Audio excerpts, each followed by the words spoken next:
সালাম আলাইকুম ভাই। উনি হচ্ছে আমার মা, বুঝছেন। আমার বাবা আজ থেকে 35 বছর আগে আমার বাবা দুনিয়া ছেড়ে চলে গেছে। আমরা 3 ভাই 1 বোন তৈয়া। আমার বয়স হয়েছে, যখন আমার বাবা মারা গেছে আমার বয়স ছিল 9 বছর। আমার ছোটো ভাইয়ের বয়স ছিল 8 বছর। আমার এক বোনের বয়স ছিল 6 বছর। আমার বাবার মরার পরে 30 দিন পর আমার ছোটো ভাই, বুঝছেন। কিন্তু ভাই, এই বেলাতে আমার বাবা যে সময় মরছে এই সময় ভাই টাকা পয়সা কি জিনিস নাই, ও বিরাট অভাব। অভাবের মাঝে আমার বাপ মরার সময় এক পা চাউল অন্ধ করতে হয়ে গেছে না, বুঝছেন। টাকা পয়সা তো নাই গিয়া এক পা চাউল দিয়ে আমার মা আমার বাহে তুই যাইবো এই চাউলটা রান্ধে আমরা খাওয়াবো, আমার মা ফাঁসছে না, কিন্তু নাই, এই সময় নাই। কিন্তু মনে খুব আশা ছিল আমি লেখাপড়া করবাম, কিন্তু লেখাপড়া করতে পারি নাই এই তার হাল ধরতে গিয়া, বুঝছেন।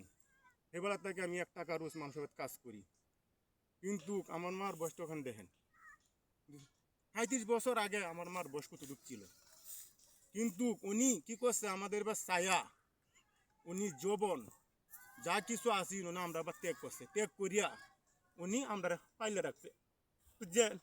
আমার মা অনেক কষ্ট করছে ভাই, আমরা লাগিয়া যে কষ্ট করছে যদি আমরা সিরিয়া আর পায়ে জুতা বানিয়ে দিই তো আমরা দিন শুধু হইতো না ভাই।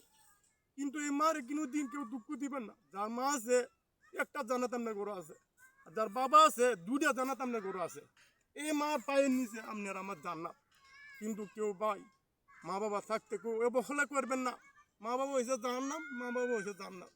কিন্তু আমার মার জন্য সকলে দোয়া করবেন। আমার মা যে অত বড় একটা জীবন একটা ত্যাগ করছে আমাদের জন্য, এটা আপনার সকলে আমার মার জন্য দোয়া করবেন। আমার মা যখন অনেক বছর বেঁচে থাকে হায়াত আল্লাহ তাআলা দান করেন, কিন্তু আমার মাকে সেবা যত্ন করার মতো আমাদের তৌফিক দিবেন, এটা আপনি সকলের কাছে অনুরোধ ভাই।